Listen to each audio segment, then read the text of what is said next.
And hello, everybody. Welcome into Scout's Eye on Football for this Wednesday, December 30th. While we are getting near year's end, we did it last week. We've done it for a couple of times. And I promise we're going to get back to a normal schedule starting next week. But we are going to go once again back to back shows. Scout's Eye on Football here in this hour, and then we're going to take a short break and then come back with the Landry Football Podcast. So we're going to have back to back. We're going to cover a number of things as we normally do it. We will do this show at this time slot on Wednesdays, Scout's Eye and College and Pro Football. And then on Thursday mornings, this time slot, we'll do Landry Football Podcast. Want to do the Landry Podcast. I'm fine with doing it tomorrow, but I wanted to do it today. We work on that podcast, Landry Football Podcast, with the great folks at Radio Influence. And I wanted to get the podcast into them sooner so that they could have more time with their family New Year's Eve, just like we did last week with Christmas Eve. So that's the reason for it. You still get the podcast. You're still going to be able to listen to it. Hope you can watch us and talk with us and communicate with us live, but understand if you've got other things going on. But we're going to get back to a normal schedule. So we've got much to get to today. I'm going to talk a little bit about a few things that are on my mind this hour. We're going to talk a little bit about the evaluation process of coaches. I want to go into some things that I think are really important about the process. And I get this a lot. People say this guy's not real good, and look, there's some things I want to cover in that and discuss on that, and really talk about opinions. There's no shortage of opinions out there, and I think there's actually less intelligent conversation that goes on about anything, certainly as it relates to football, and I'm going to get into that. I'm going to talk about the bowl cancellations are what they are with this year. Just grateful that we're going to get to this conclusion of the season. I'm not looking forward to it being over. I'm looking forward to us getting through it without any more trouble than we've had, and we've had some. And I'm going to talk a little bit about Week 17 of the NFL. How do you handle preparation in this, as well as some of the preparations for bowl games, say for the playoff team. So we're going to get into some of that, really get into most of that next hour in the Landry Football Podcast. I'm going to talk a little bit about advanced scouting and what college teams and pro teams do to prepare for opponents, and how do you break down film, and what are you looking for, and things like that. So we're going to get into that, and I want to talk a little bit about the difference, but a lot of talk about analytics and a lot of talk about a lot of things that people throw out there in a very generic sense that's really nothing to do with what we really do as coaches and scouts. And we're going to talk a little bit about some of the issues, and again, next hour, some of the things about relation to these quote-unquote quitting, these opt-outs, and how we've discussed it before. I don't want to harp on it, but how the bowl process is, look, we're going to have to look at it, either solve it or move on from it, but there's a lot of issues that are going on there, and it's like an awakening for folks, and I think it's getting worse every year, and this year's a COVID year, but there's a lot, particularly when you have a player opt out during the game, as we did last night, and I'm not laughing because it's funny. But this is not a surprise. We've been warning you that this has been coming, and has been coming for a few years, and it is not going away with COVID. This is not a COVID issue. The cancellation of games are a COVID issue. The players opting out, quitting, it's going to get worse and worse, and we're going to discuss ideas and understanding the processes, and try to, in solving any situation, you try to look at both sides. So we're going to a lot to get into this hour, next hour, essentially 2 hours of football. I see where Jig's dad and Witchet King have joined us. in the chat room. Really appreciate both of those guys are cheering us on 100 bits. That's awfully nice. Happy New Year to both of you, and appreciate your friendship and support. Want to encourage everybody to join us in the chat room and give us your thoughts, comments, questions. We're certainly going to get to some stopping points in the conversation today and address it. But first of all, reminder too, to go ahead and sign up if you haven't done so, or if you listen to this not live. Sign up, go to twitch.tv/Chris Landry Football and subscribe to the show. It's real easy, very simple. If you're a member of Amazon Prime, it's free. Very, very simple. Then it's cheer us on. You can, if you sign up, all you're doing is you will be made aware of when shows are coming on. So we appreciate you joining us. All right, so want to get into something that that is been kind of prevalent, and it is every year at this time. It's about coaches and evaluation of coaches. And I've done several shows on the critical factors for evaluating coaches, the process of in coaching searches or evaluation of coaches, the understanding of the proper way to do it. But there's a lot of things that I think are very misunderstood, and I think are very, very surface view, and quite frankly are very misleading, and I think forms a very uneducated view by a lot of folks. I can't remember who it was, but I didn't get a chance to address it on yesterday's SEC show. But you get this a lot, and this guy's not very good, or he's whatever. And first of all, if you can't be objective, or if you look at a person or a school or a team and you have a strong opinion about what makes them go to, just some people are just jealous of folks that who are successful and maybe don't give them credit. Somebody was talking about, for example, that I guess it was something we talked about Alabama and Steve Sarkisian, and he's very overrated as a coach, and he's what he's doing right now is not overrated. Anybody with an understanding of the game it understands that what he's doing is at an elite level in terms of game planning. Now, granted, there are different types. I guess if you want to make the analogy of a chef, if you take leftover stuff in the fridge, you may not make the best meal, but you can make the best of it. There is this belief that, everybody can do that. They have all that talent there.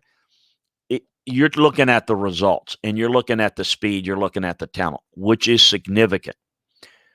But if that's what you see and you only see the result and you don't have the intuitive nature to understand what you're looking at, or if you don't even look at film or don't know what you're looking at, you don't get a chance to appreciate all the things that they're able to do. Now, they're able to do a lot of those things because they have good talent. But one thing that is a challenge, and it's a different challenge, and trust me, the talent level of a team is critical. It's the most important thing. It's where you start. I've seen great talented teams get poorly coached and not developed and not motivated to play at a high level each and every game. I see it all the time. I see it at both college and pro level, see it at the high school level. The ability to get players to stay focused and to perform and to do things and not just rely on their athletic ability is an indicator of that. I mean, I think, and we'll find out if he ends up winning the Heisman Trophy or not, doesn't change the fact that a guy like Devontae Smith is at a phenomenal season. Well, he's got good talent. He really does. Look at how much better he's gotten over the course of his career. Look at how well they utilize and scheme things open. Look at how seamless they've moved away from Jalen Waddle to other guys. This is not just anybody can coach that up, because there are a lot of guys that have been in similar situations that don't have those results. And so, look, anybody can have any opinion that you want, but not all opinions are as relevant as others. An opinion is only as relevant as the credentials behind it. I mean, anybody has a right to an opinion, but there are reasons why certain people are in a position to make certain observations and are able to see things. A, you got to have objectivity. B, you got to have the tools, the right film to look at. You have to have access to be able to unearth what's there. And C, you've got to have the experience and the aptitude to know what you're looking at. And one of the things I found over the years is just everybody thinks they know what a good coach is. Well, how do you know who's a good coach if you've never coached and you really don't know what they do and how they do it? That constantly amazes me. You can look at the result, but you don't know what created that. You don't know what the problem was. That's why certain guys have players or coaches fail in some instances or succeed in others. There's a lot of reasons for that. Every situation's different. And if it was as simple as most people think it is, you wouldn't have as many mistakes. It wouldn't be as you wouldn't have all the mistakes that you have made. There are, because a lot of times people just look at it.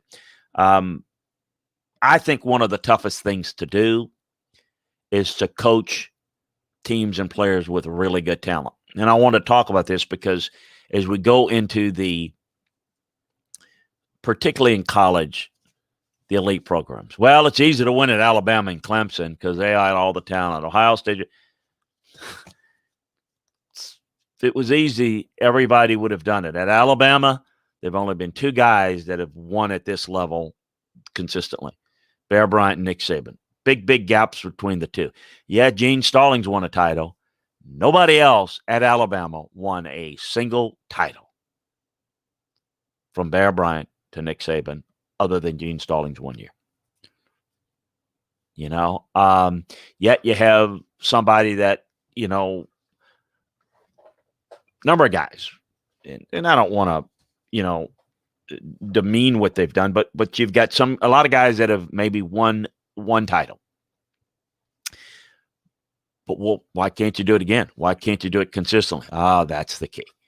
That is the key. The ability to do it consistently determines how well you are. That is very difficult. You are now recruiting players at the highest level. Well, you get the best players. It's easy to coach. No, look, I'd rather have talent. It is easier in a sense to coach a player with a lot more talent because he can do things that maybe another guy can't do. So it gives you more options from a coaching standpoint. So yes, it's easier. Okay. But on the other hand, it's tough to coach those guys. They all think they have the answers. They're all the best player at their school. To get them all to suppress their elite greatness for the betterment of the team, that is a different thing. So there's different aspects of coaching. From a strategic standpoint, it can be easier to do things. But from a mental standpoint, to get players to suppress their own individuality for the good of the team is tough. It's challenging. It really, really is. So I think it is.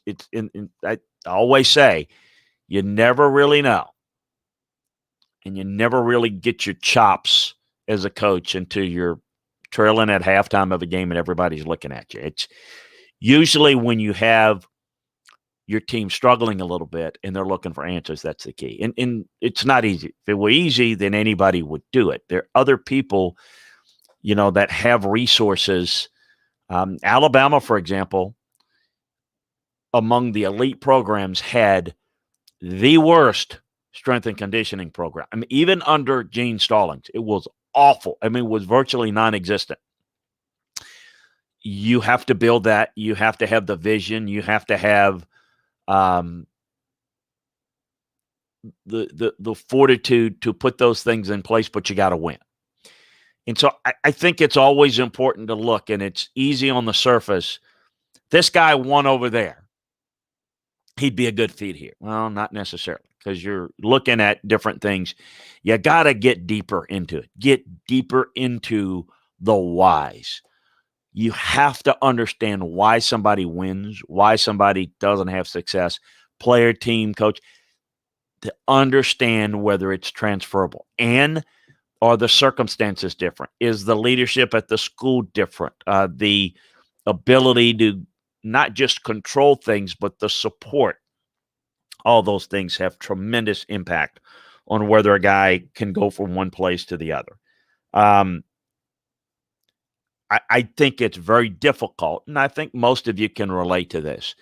I may have a view of who's a good salesperson or whatever. They got great sales. Well, what's the product that they're selling? And you folks that are in sales have a better feel when you've worked with folks who's really good and who's, really, hey, their product sells themselves and they just kind of do what they do and it doesn't take any real quality or skills. You'll know that because you're in that. If you're in, any work that behind the scenes, unless you're there, you don't know. And it's one of the things that I always stress. It's what makes maybe sports in general, but in this case, football, everybody thinks they know. They watch the games. They have opinions. They go in the chat rooms, on social media. They like this guy. They hate this guy. They think this. They think that. And they have these opinions, and there are all sorts of stats you could throw out to support whatever opinion you have. Really doesn't apply in most cases. But, hey, if it fits and makes my argument, well, again, not interested in anybody's argument here or there. It's about getting to the truth, getting to understanding what's really good and whether it's transferable to their next step. And it's part of what I always tell folks. You may think you know, but the old saying is you don't know what you don't know. The things that you're not exposed to, the thing that you don't know. Like, for example, you may look at success of a certain position coach or a coordinator, and you may not really know who's responsible for certain things. Understanding who does what matters. Oh, I know. I talked to somebody close to the program. Always love that one. Such BS. You're not talking to anybody close to the program. You're talking to somebody that has an opinion, just like you do, that maybe is a more learned, more insight and more inside information than you do, but they're not there. And when you always hear sources, that's exactly what it is. Somebody on the outside that doesn't really know, as opposed to getting it. As I always say, I'm not smart enough to have sources. I have to talk to the people. Unless I can view meetings, which I got to tell you, modern technologies help me in my work tremendously because I can watch meetings now take place virtually.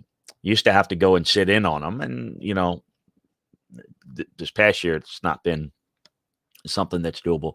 Practices can watch and hear and see what goes on there and understand how they handle installs, how they handle certain things within the program. That's when you get to learn, all right, this is where you can attribute the success or the failure and where things are. So there's a lot more to it. So I wanted to kind of get into that, the evaluation of coaches, and hopefully I've expressed that, and hopefully not in a rude way or disrespectful way, that I don't have a problem with somebody just saying,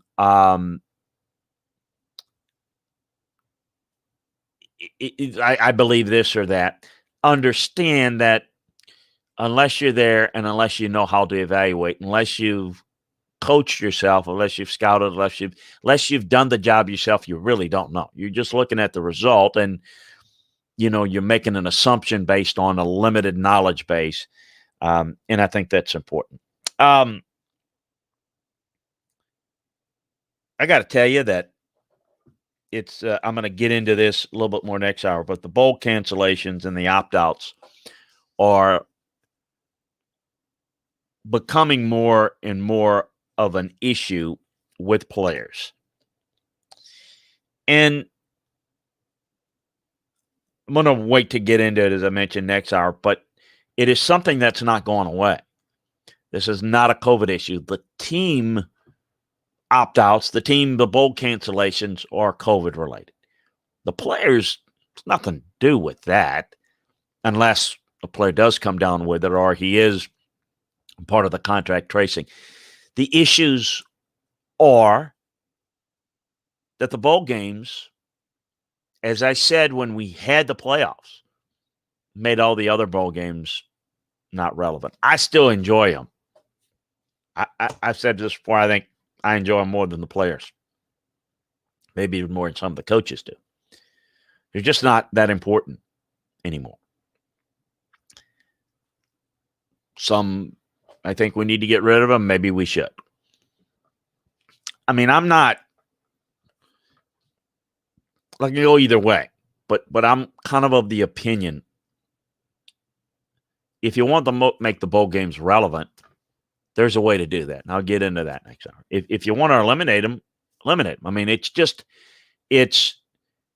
but it's the way it's being done. I mean, I've mentioned this on other platforms.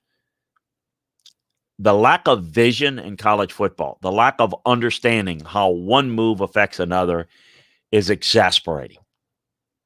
It's the most reactive group around, not proactive. No vision for how one thing's going to affect another. To where it's a common, it's almost like you don't take care of your car, you don't get it serviced, you never get the oil change, you never rotate the tires, you never do anything with it, and then it breaks and you gotta have a major repair or a major change. I mean, those things will still happen as the mileage or the age of the car gets there, but it's going to be mitigated a great deal by taking some precautionary and visionary steps. It is very frustrating. Whatever way we do it, we do it. But I guess what's frustrating me is people will say, I can't believe these guys are doing this. Well, we've been telling you they're going to be doing it. You've basically said the bowl games don't matter. So why should they matter to the players? So the players are not the teammates. It should play for the team. Players, again, that takes a special quality to be able to have players motivated when they're not playing for a title, that they're all kind of looking for themselves. That's the society we are today. Do you think anybody really cares about other people? I mean, people usually care about themselves, usually care about a lot of good people that do things for other people. I don't mean that. But the bottom line is, in any line of work, it's a lot of selfishness. It's a lot of you make the money. It's all about the money. It's you do this because it's a means to an end. And I said earlier, when I was coaching in college, when we played in a bowl game, it was huge. The preparation, it mattered. Players wouldn't think to quit. In fact, it was a high energy level. It was a pep in your step in practice. It was really, really meaningful. There are ways to make that come back. Or if you don't want to do that, then it's going to be nothing more than exhibitions where a lot of the players more and more are not going to play in it. And so we're going to get into that more next hours. Want to get into a couple of questions here, but a reminder, folks, if you have not checked out LandryFootball.com, we encourage you to do so today. We got our holiday special that's still running, so take advantage of it. You go down on the first page, it says Holiday Savings Sale. Click on that. That'll get you where you need to go. Look, it's what we do is we take you inside the film. You can get it for 6 months. Try it for a month. Try it for 6 months. 12 months is the biggest savings. And it's really a great opportunity to get involved, to learn the game from a coaching and scouting viewpoint, to get a view of the college game, the pro game, from recruiting to the draft, the bowl breakdowns, how the players have graded this season on each of the teams in the bowl games. Obviously, preparation for a big Week 17 in the NFL. More on that in a moment. We got it all for you there. It's football 12 months a year. It's like having your own scouting department, your own coaching department for less than a magazine subscription. It's like being an owner, and you can utilize it. People love it. It's one thing we don't, from in all the previews we give, some gaming and fantasy advice, but what we do more importantly is allow you to get information and understand things so that you can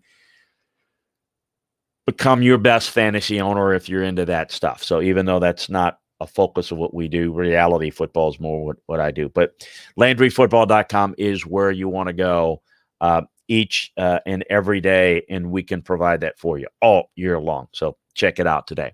I want to get into a couple of questions. What are your thoughts, Spartan Martin? What are your thoughts on Harbaugh's extensions? Well, Harbaugh, that was coming, and it's just a matter of it's actually been done for a while, and I don't, they have not really announced, but that's been in the works.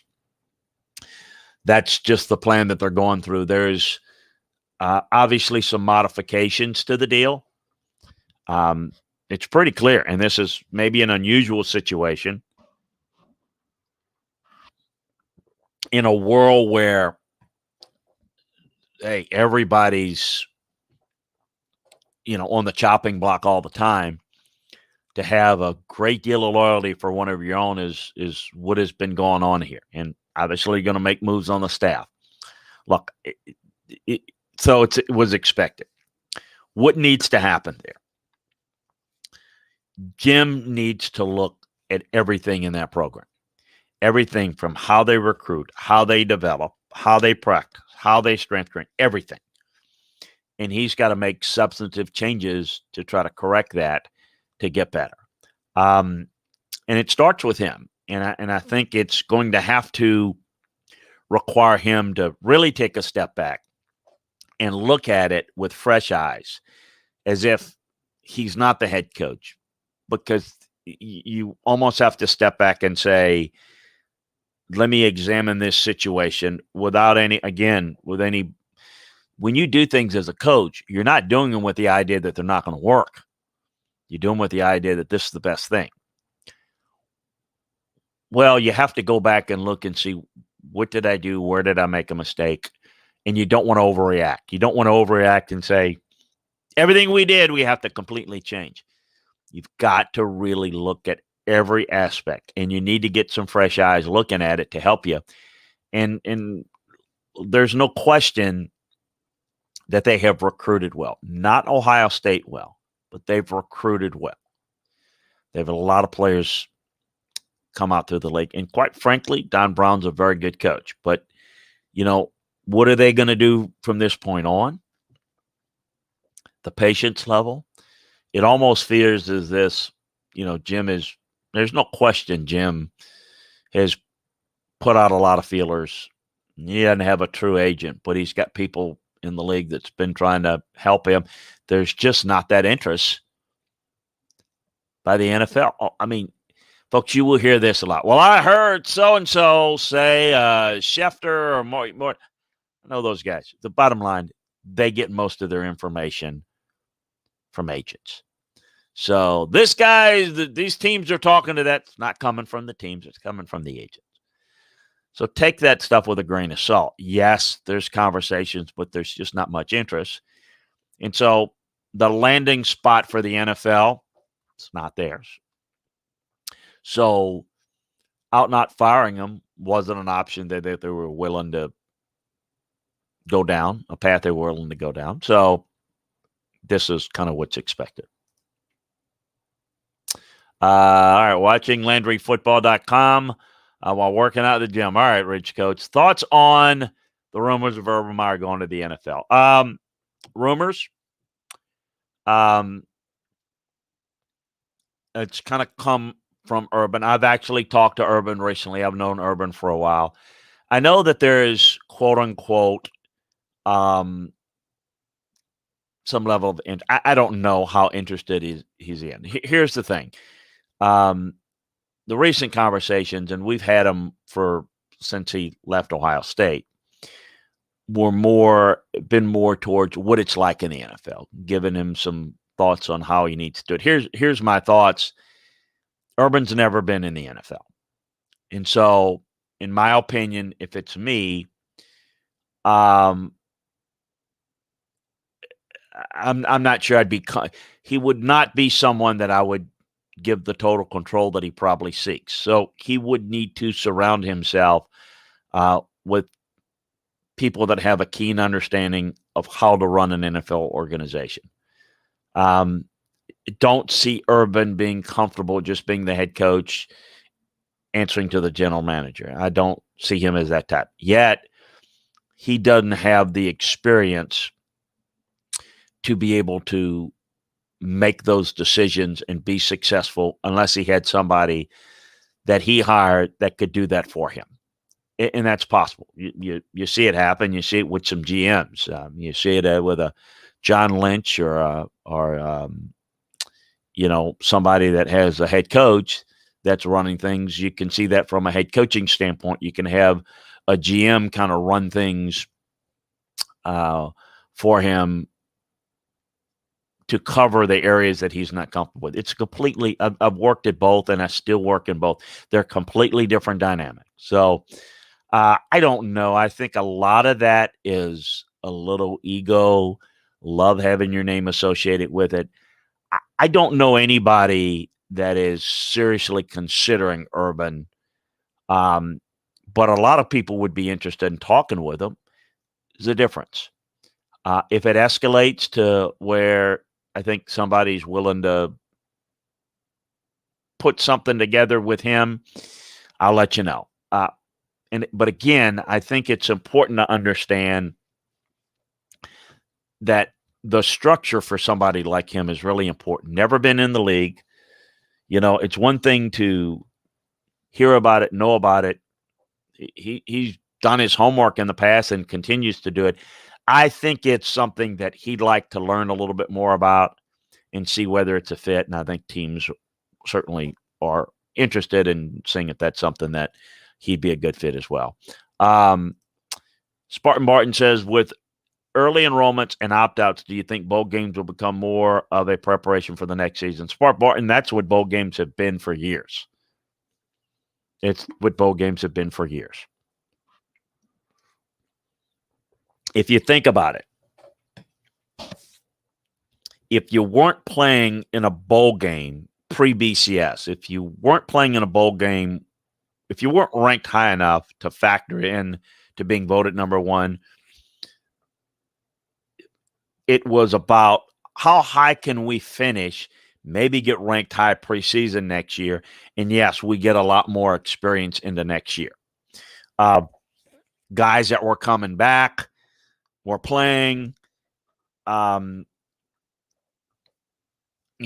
now you had more upperclassmen would play back then. And let's say if you had a large senior class, a lot of them weren't coming back. So you might say, boy, it's going to look a lot different than in this bowl game. Yes. But so you had that. Went to the BCS. Well, if you weren't in the BCS championship game, the other bowl games were more and more about the first game to next year. So I've always said that. Bowl games where you're not playing for a national title, the bowl games are the first game of next year, as I like to call it, with the understanding that certain guys will leave the team early or will graduate. And so those guys are not going to be part of next year, obviously. Now that we've got the playoffs, what it's done is made, well, you've got two bowl games, the semifinals, that are more important because they're playoffs, but the others are less and less important. Well, I think the early enrollments and the opt-outs are something that I could see coming down the pike a few years ago. It wasn't that long ago. You remember when Christian McCaffrey opted out of the Sun Bowl, and there was like, whoa. Everybody was like, wow, Christian McCaffrey, great kid, Heisman kid, not going to play. Now it's news if a guy does play. It's like, hey, is Kyle Trask going to play? Really? He is? Wow. I'm surprised he's playing. The narrative have changed, or, and I'm just using that as an example. Other names. So-and-so going to play? A lot of them this year, we've had a lot of opt-outs for a lot of reasons. A lot of it's COVID, I get, but what we're seeing now is with the transfers, that's the biggest thing now. Because now we're getting guys, you know what? I'm going to be a college free agent. I'm a good player. Not only, it used to be just I'm going to leave early for the NFL. I'm not going to play in the bowl game. Now it's, you know what? I'm not sure I'm a part of this next year. Not making the headway that I thought. I'm going to transfer. Well, I don't know that I want to, get into playing in this bowl game and all. I'm not going to be a part of it. So they quote unquote opt out. That's contributed to a lot of that, which is why, again, the bowls are, it's a part of a bigger process. It's the whole early enrollments affect guys leaving early because it's 3 years out of high school, but they're closer towards their degree. They're playing more football. It's, the degree part is just, all have that option.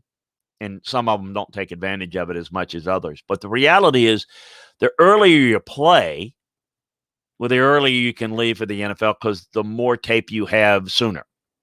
So the early enrollments leads to the early opt-outs for the NFL.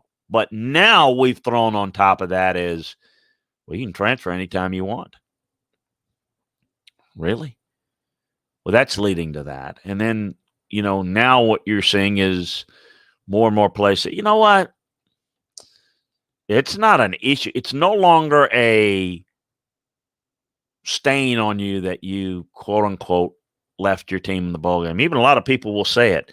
I don't have any problem with them opting out.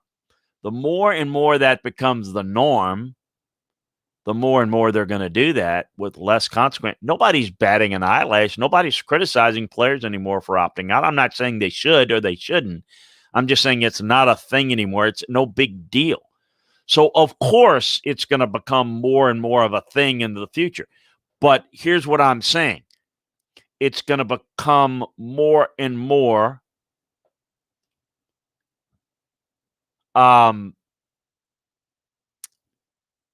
earlier and earlier. This year we had opt-outs, and a lot of it was COVID-related, and people just say, that's not going to happen anymore. Oh, yes, it will.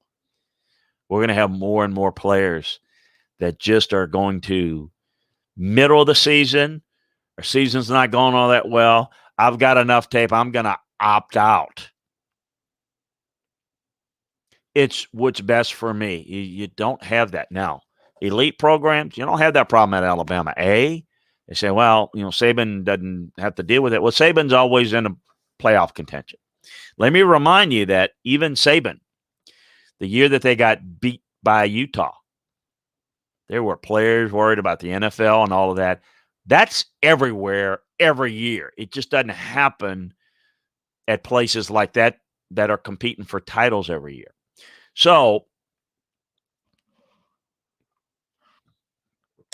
I do think it's going to be more and more of a problem. I think we're going to see guys eventually say, you know what, this last 2 weeks of the season, So if it's okay, what they say, you give an inch, you'll take a mile. If it's okay, and I'm going to get into more of that next hour, if it's okay to not play in the bowl game, if that's not important, then if we kind of we okay that and we just rubber stamp that. Hey, no big deal. Johnny's not playing in the bowl game. No big deal. He's leaving his team, and big deal. Yeah, it's going to be all about next year's team and who's coming back. But then again, who's coming back just doesn't apply to the guys leaving early. Used to be you weren't going off of the NFL draft and unless you flunked out, you coming back. You didn't have the freedom to transfer like you do today. So now it's going to lead more and more to that. And we're going to see it. Oh, you know what? Season's not going that well. I'm going to leave last 2 games of the season. I'm going to leave midway through the season. That's already happening. It's happened. It started 5-6 years ago. Player at Oklahoma did it middle of the season through like 3 games. We're going to see more and more of that. Let's see here. What that's the way. Okay. All right. Let's see. I'm not quite sure. That's right. Which current college head coach or coaches do you think would be the best NFL head coaches? I think there are a number of them, quite frankly, that would be really good. I think Matt Campbell would do a good job. I think Brian Kelly would do a lot of good things. David Shaw would do good things. I think Pat Fitzgerald would do a good job. Again, do they want to do it? I think Urban could be a really good head coach. The total control.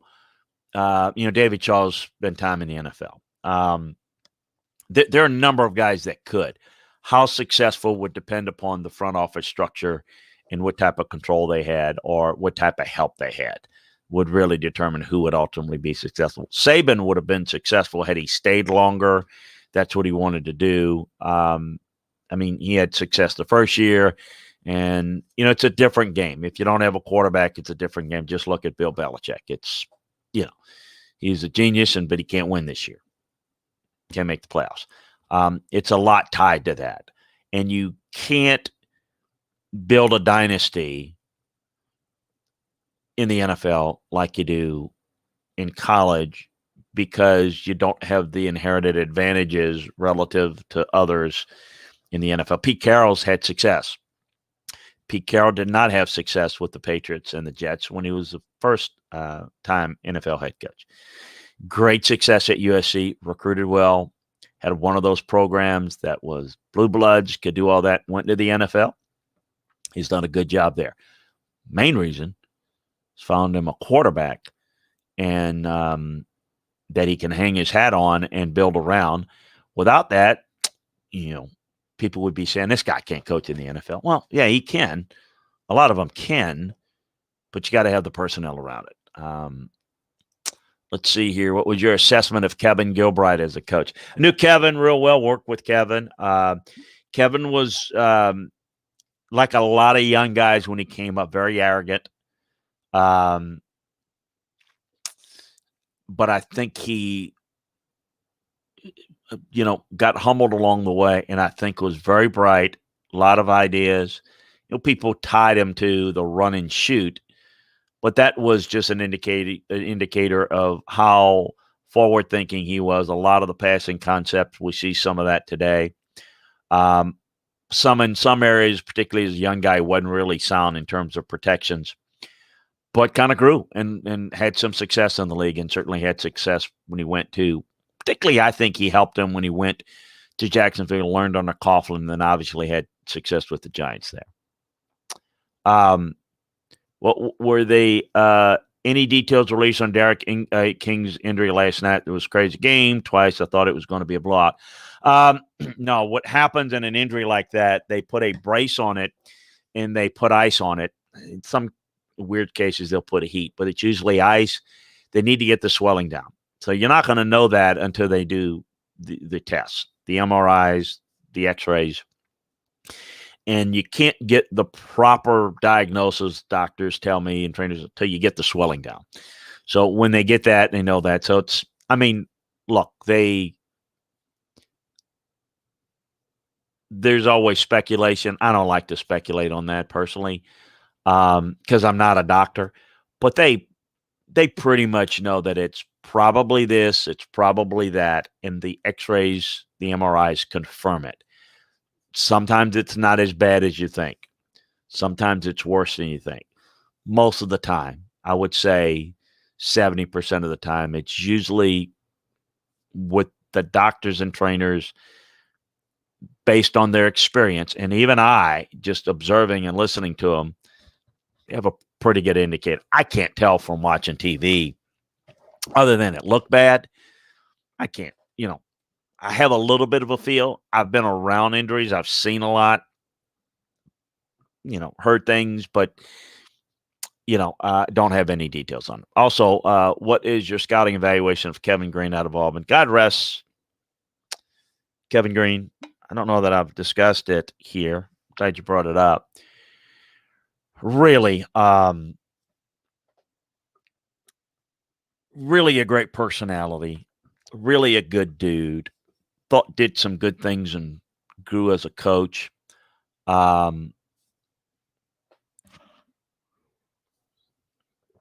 Just really way too young. Kevin was a walk-on at Auburn. And a great story in that he was a guy that persevered, worked his butt off, and developed into a really good player at Auburn. Liked him as a pass rusher, liked him as a stand-up rusher. He developed even better with his hands on the ground, developing pass rush moves. He was always working, but he had that burst. And that's what I always say when you evaluate a player, in this case, Kevin, is, all right, look, you can't look at the production and the sack numbers and all that.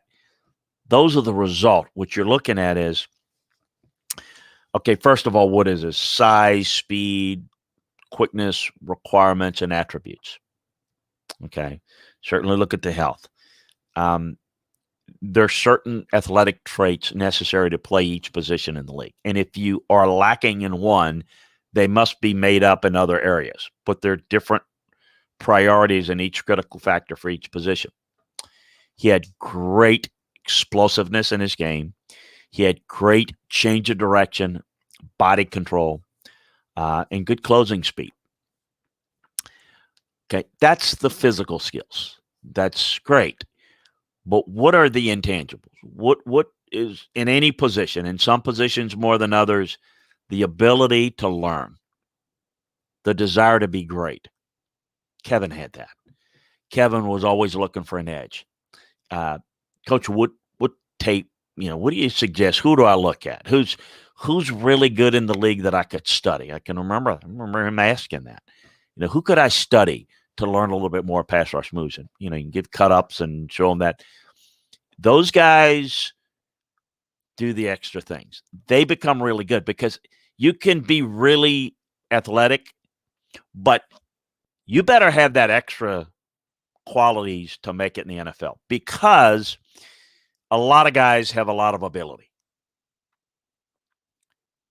It's the guys that can improve in the intangibles. You might be good speed, you might have good initial burst, but if you don't learn your counter move, if you don't develop good technique, if you don't develop your swim move and better and better and better, it's no different than developing your route skills. No different than developing your stepping patterns and your technique and your footwork as a defensive back, linebacker, you name it. Positioning on the offensive line, your technique, your foot width, your balance, all those little things, he was very good. And that's why he was very good everywhere he went. Rondé Barber out of Virginia, both Tiki and Rondé I scouted out of Virginia were really good players. Rondé was he's what he was, and it was more of a boundary corner. He was a zone corner is what he was, and that's what he was. Didn't have great turn and run speed, but really was good at breaking on the ball, had good vision, and was physical, and all those things you need to do in a cover two, Tampa 2 defense, and he was. Booger McFarland out of LSU. Booger was he played with great leverage. He was short. He was quick. He had strong use of hands. Got labeled as a next Warren Sapp going to Tampa. He wasn't Warren Sapp. but he was good. He's the good kid. People have seen Booger now. He didn't have quite the tenacity that Warren did. There's a really good player playing the league for a long time. And let's see. And what are pro teams would be good landing spot for Kyle Trask? Heard New England, Pittsburgh. Look, there are a lot of teams. Anybody that's looking to develop a quarterback.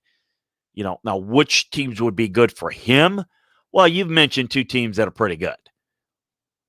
I know New England didn't make the playoffs, so certainly there is some advantages. And by the way, this has a lot to do with why some of these guys have as much success or more than the teams at the top. You want to know why Sam Darnold is not good with the Jets?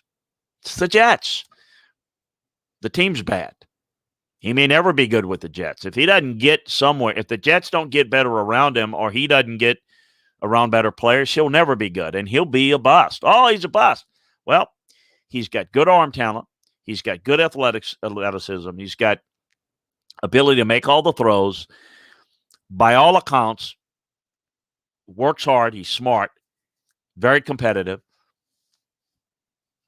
But it's not going to work if you put him in. I mean, you put him into New England in a lot of places that are better, no doubt. I mean, you put him, and I'm not saying it is better, I'm just saying you put him in a different environment. You put him with better quarterback developers, absolutely, no doubt. So I guess the point is with somebody like Trask, there is a chance that late first round, second round, you've maybe got one of those, teams that might be better, that's pretty good, that might be looking for a quarterback in the future. There are a lot of them that are looking for quarterbacks. Let's see here. USAF Matthew. Hey, man, new name. Thank you for joining us. Indianapolis. Talking about Kyle Trask. Assuming. Absolutely. Good team. Going to need a young quarterback. Phillip Rivers is, maybe his last year. No question about it. I think that Frank Wright is really, really good. Now, one of the things that's interesting, there are other possibilities too. Contractually, and this is the complexities of NFL that people, what do the Eagles do with Carson Wentz? Do they move on from him? Now, that's a guy that would be good working with Frank Wright because he's worked with him before and did a really good job with him. Carson Wentz looked like – now, that's the perfect example. Carson Wentz is a bust, except he looked like an MVP in 2017. You think he's just the talent level left? You think it has to do with the fact that the coaching's not the same? You think it has to do with the fact the team's not as good? And I think we tend to – and look, sometimes that negativity, guys can't handle that, and maybe you're not mentally tough to deal with it. And that is always something you've got to try to figure out. But that's it. Now, Carson Wentz and how much the Eagles would be willing to eat up on that deal or how much you would be willing to absorb cap-wise, tough to figure. But, yes, certainly those are some options, I think, for Kyle. Rich Coach says, who could you see the Falcons keeping and moving on from Matt Ryan? Who could you see the Falcons keeping and moving on from? Matt Ryan or Julio Jones? Well, look, I don't think here's the thing about it. You don't go in with the idea, I'm going to get rid of this guy. You go in with the idea of, what do I need to do to make my team better? So the answer is, in either of those cases, how do I replace him? You have to look at contractually. You have to look at the health. You have to look at the capital outlay and the cap outlay for the player on his current contract, his next contract, restructure, all those things. The goal is not to get rid of players or acquire players. The goal is to get better. So how do you do that? So you have to have a plan to get a better quarterback or get a better receiver, or you've got to use that if you feel like. So the answer to that is I'm not getting rid of Matt Ryan unless I get a quarterback that's better. Once I can acquire a quarterback better, I have no problem with moving on from anybody. Move on from anybody if the guy I can get is an upgrade. But I'm not moving on from a guy and saying, hey, I'm moving on from this guy. That's, leaping before you look. That's just me. I'm gonna know where I'm gonna land before I leap. So those are things. Hey, couple of things before we get going for this. We got week 17 in the NFL with a number of interesting games. And we obviously got what I call playoff type games. From Miami, playoff game. Baltimore, playoff game. Cleveland, it's a playoff game. Dallas, the Giants, Washington, playoff games.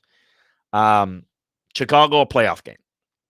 Indianapolis, a playoff game. Arizona, the Rams, a playoff game. Seattle, playoff. Well, Seattle's going to the playoffs, but certainly positioning. The Saints, potentially position. I mean, they're games that are really important. They're people that are got their game, Kansas City's of the world. They're set. Can't advance their position, can't get worse. How do you play it? Pittsburgh, looking at sitting a lot of folks. It is not as easy as you think because you can't sit everybody. Quarterback, certain positions, you can sit certain guys. You can't sit your entire offensive line because you don't have 10 offensive linemen. You don't have a second offensive line. Some of those guys are going to have to play. There's running a risk of injury to some degree. But you need to be judicious about how do you play. So here's how I did it. So you're going in and you're going to be the number one seed. What I do is I need to manage my team. So what players on that team really need rest? Well, they're going to get rest from practice. They're going to get rest from not playing in games if they need rest. Do they need a little bit of work to stay sharp and then mostly rest? Do they need all rest? Depends. Every situation, I have to look at it individually, and I go through it by position with the position coach. Here's what we need to do.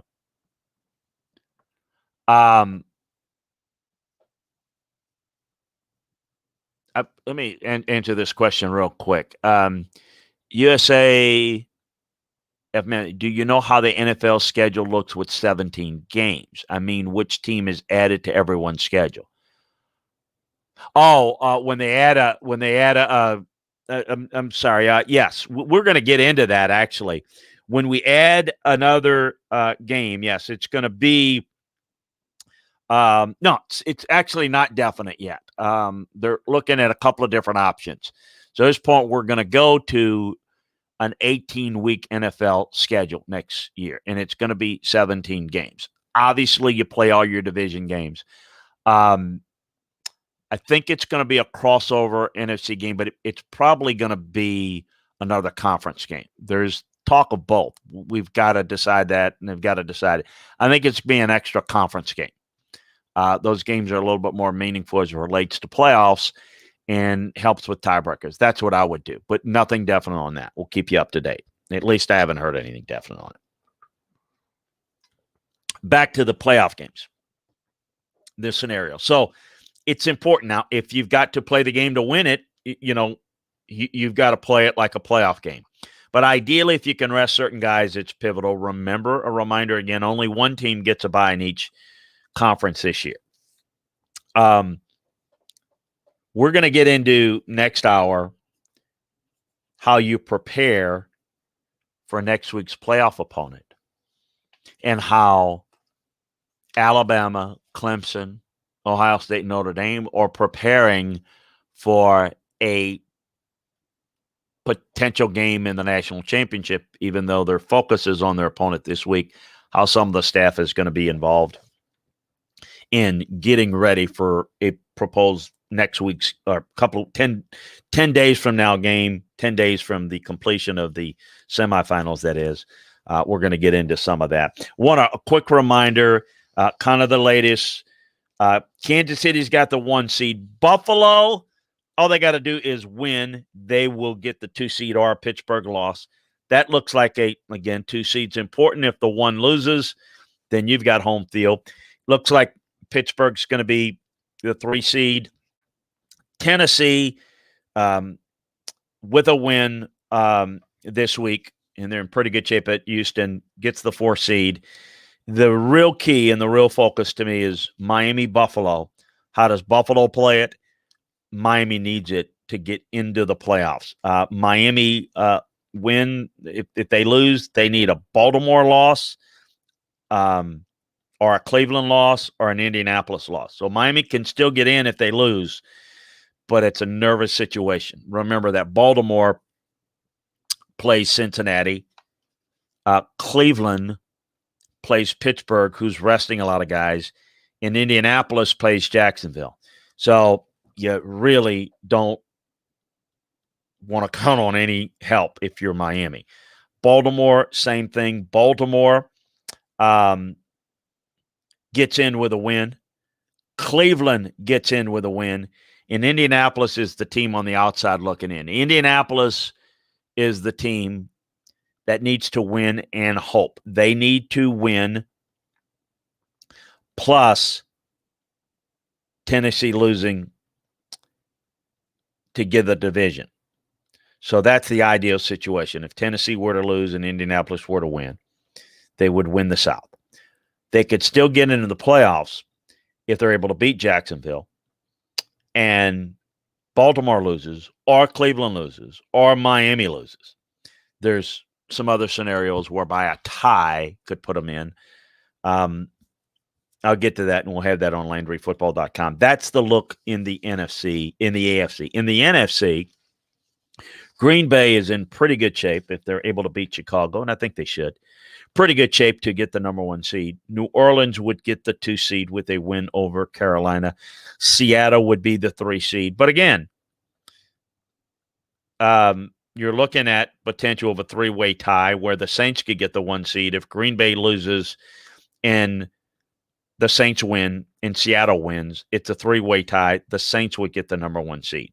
So the Saints, with a Green Bay loss and a Seattle win. So those of you that are saying, well, wait a minute, didn't Green Bay beat New Orleans? They did.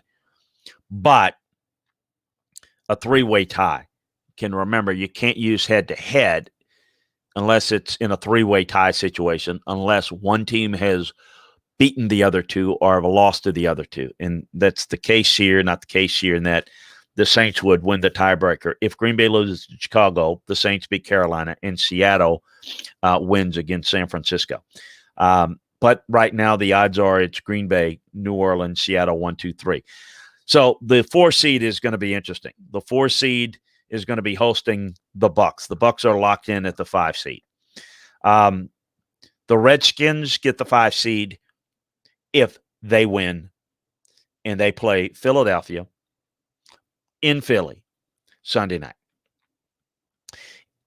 If the Redskins lose that game, and again, we won't know whether they're going to lose that game until Sunday night. The earlier window game, the noon Central window game, Dallas and the Giants, is for the NFC East title if the Redskins lose. So that's a win the game and hope scenario.